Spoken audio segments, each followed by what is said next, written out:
Yes, we're back. We've got a happy guy, a happy person who's Angelo. He's in the music business, events management and all of that stuff. And we're just going to find out about what he knows, what his experience has been like. And hopefully we can learn something. So nice to have you here today, Angelo. Thank you so much. And that laugh was him laughing at my microphone. But I do have a Rode mic. He just pulled it out of nowhere. So tell us, suspicious. Tell us your journey. What kind of person were you at school and how did you fall into this music industry? So I was raised in Wandsworth. I ended up moving to Croydon when I was like 17. I was living with the guitarist of my band, and after finishing college and stuff, we were struggling to find gigs for the band. Isn't surprising looking back on it. We weren't very good, but that's life. Honesty, best policy. Yeah. But I just hired out my local venue, put on some bands, and I just didn't realise sort of between me and the other local bands, we had quite a strong network of people in the area that wanted to see that kind of music. So, you know, we sold a lot of tickets, and the venue just basically went, hey, I've been trying to kind of book these genres for a while and struggled. Do you want to put more gigs on? And I was like, yeah, all right. And that's kind of how it started. I started gig promoting, and after doing that for a little while, booking agents started hitting me up and kind of going, hey, we hear your shows are good. Do you want to book some touring bands? And that's kind of how I started my career. I got my name on the map sort of as a gig promoter. And I spent a good few years booking underground shows. And you got to think, before bands end up playing 500 plus venues for big promoters like Live Nation, someone's booking them in them small clubs and losing loads and loads of money doing it. And that was me. I exaggerate, it wasn't that bad. I mean, you have good shows, you have bad shows, you know, but that's kind of how things started for me and how I fell into events. And through that, you meet bands, you meet artists, and if you're interested in it and have the nick for it, you might end up on tour with them or getting into other things, or at least learning the skills to work on events in a grander scale. So that's kind of how it all started for me. What have you learned from the industry that you wish you knew when you had started? You will get a lot further being nice to people than you will being not nice to them. Now, I know that makes it sound like I was an asshole, and that's not the case.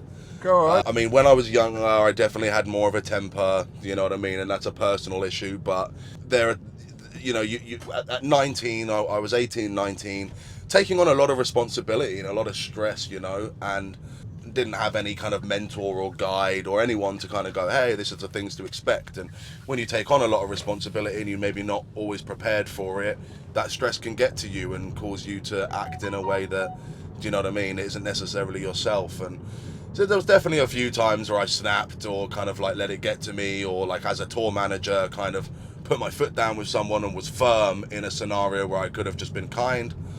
And you learn from those mistakes in your youth, and that's my advice to people, is just the nicer you are, the further you will get with people. If you want results, if you want help, if you want to kind of handle a situation, whatever that may be, handle it with kindness. The music industry is a bit like the fashion, the artists overall, when they're very emotional and very driven. Oh, I wanted my mocha with triple cream.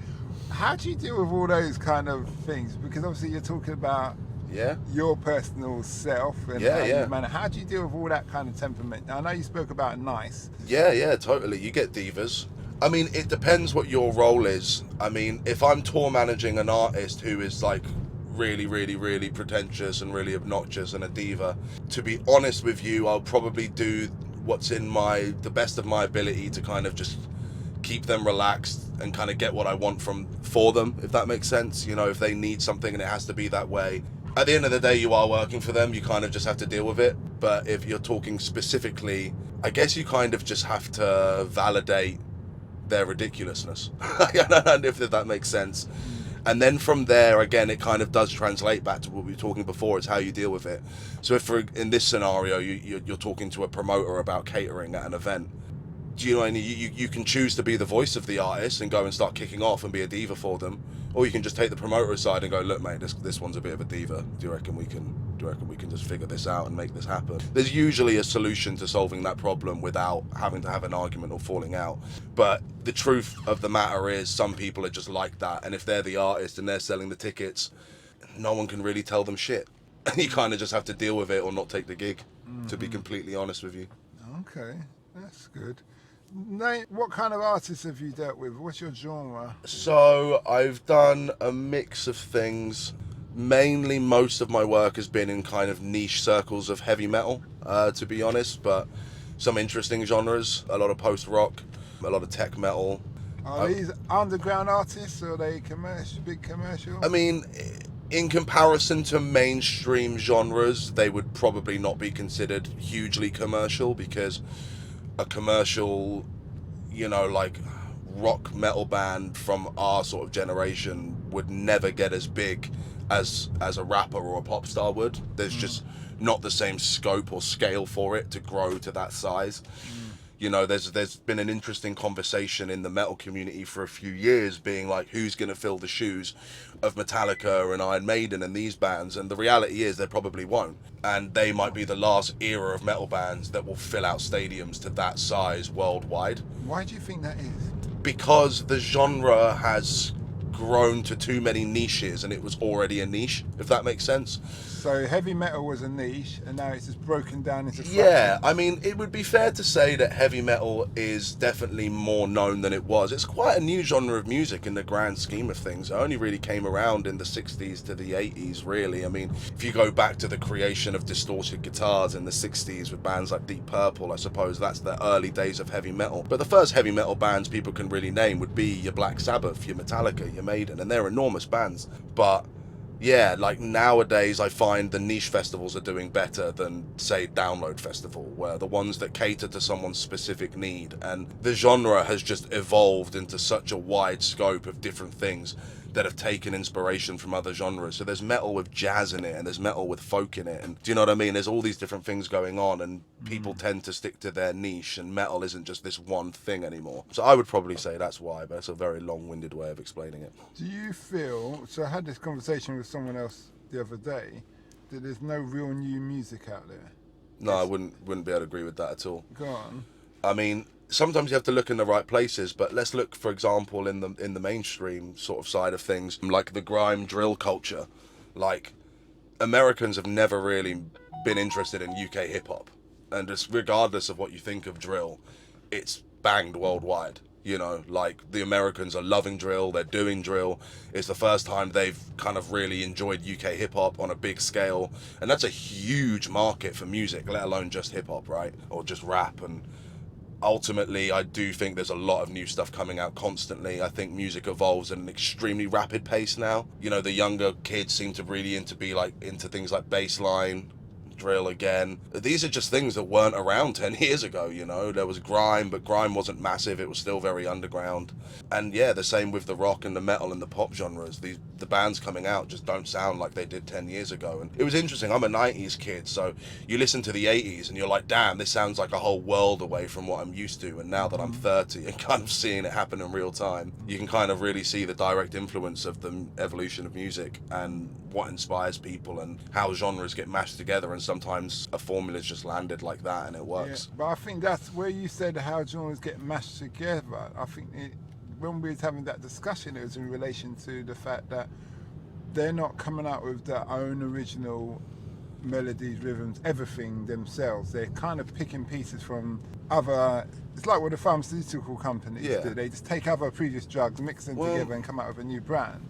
It depends what you would consider creativity in that sense, because there's rules to it, like physics. In music there's 7 notes, there's only so many keys, and there's never-ending kind of varieties in which you can achieve with that combination of notes and keys. It's like you say with pharmaceuticals, unless you're discovering new substances, yes, you're limited to the substances you have to create substances. So I think that ultimately, in a musical context, you don't really steal riffs, you borrow them. And everyone's kind of like influenced from each other, and everyone's inspired by something, whether that's conscious or subconscious. You're inspired by the things you've seen. But I think when it comes to music, I think one thing that's universal in terms of creating, and it sounds weird, but I think you'll know what I mean, like pain and sadness.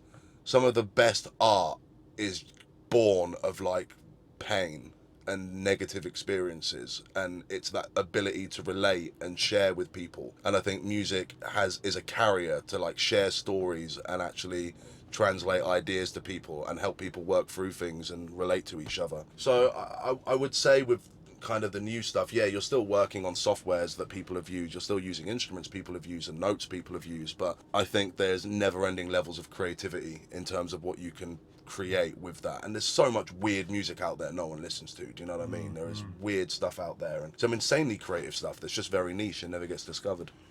What does the future hold for you? That's a difficult question to answer, but a good question. Hopefully a busy schedule of tours and festivals, and I've started my new side hustle, getting back into band management. I used to do it back in the day, and I kind of had to take a break from it after a bit of a negative experience, and just got back into it recently. And I would love that to kind of be a main hustle one day, where I kind of tour, do festivals and such to my leisure, kind of more for enjoyment, to get back on the field. But yeah, I think the dream right now for me is to kind of represent artists and help them live their dreams. Okay, that's good.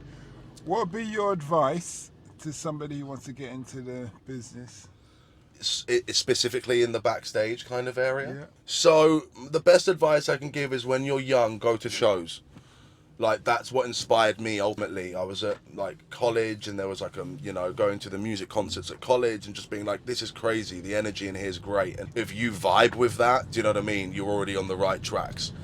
And from there, kind of try and volunteer. It's one of those industries where you're gonna have to take it on the chin and do a few things for free just to get your name out there. A lot of my friends who are drum techs or whatever, they kind of would see a drummer they knew or a YouTube drummer they knew from a band loading in at a gig, and they'd just be there early and go, what the hell are you doing? Like, why are you unpacking and setting up your own stuff? You're this drummer from YouTube, what's going on? And through that, they kind of get the gig, and then, after one tour, they're getting paid, and they're in there. And once you're that person's drum tech, your name can get out there in a bigger way. So it's just one example, but I would just say, kind of put yourself out there, go to events, get to know bands, be proactive, try and get your hands on it. Ask your local promoters to be a stage manager for their gig, because they probably don't have one and could do with one. Ask your mates if they need a merch guy who will do some backline teching, and just do it. And I think a lot of people's careers are made through being with a band that makes it, and I think that's quite useful for a lot of people, and the kind of lucky route through, if you like, the fast track. If you're mates with a band, you become their tech and they just blow up, great.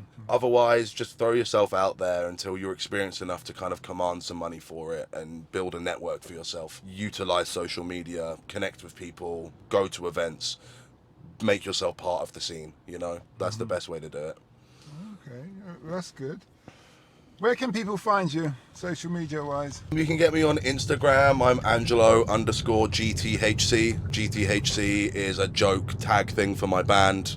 It would be long to explain, but that's me. Do you want to spell that out? Yeah, so Angelo is ANGELO and then _GTHC. I'm Angelo Pandolfi. I'm on Instagram there. I don't use it all that much. I kind of just post the occasional band thing or the occasional tour thing. Usually my stories are a bit more interesting when I'm on tour, but yeah, that's where you can find me on socials. Okay, well, thanks a lot for that, and we wish you well. Thank you, mate. Appreciate that.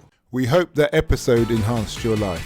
We post an interview every day, as well as vlogging on our social media channels. Don't forget to subscribe to get our latest episode.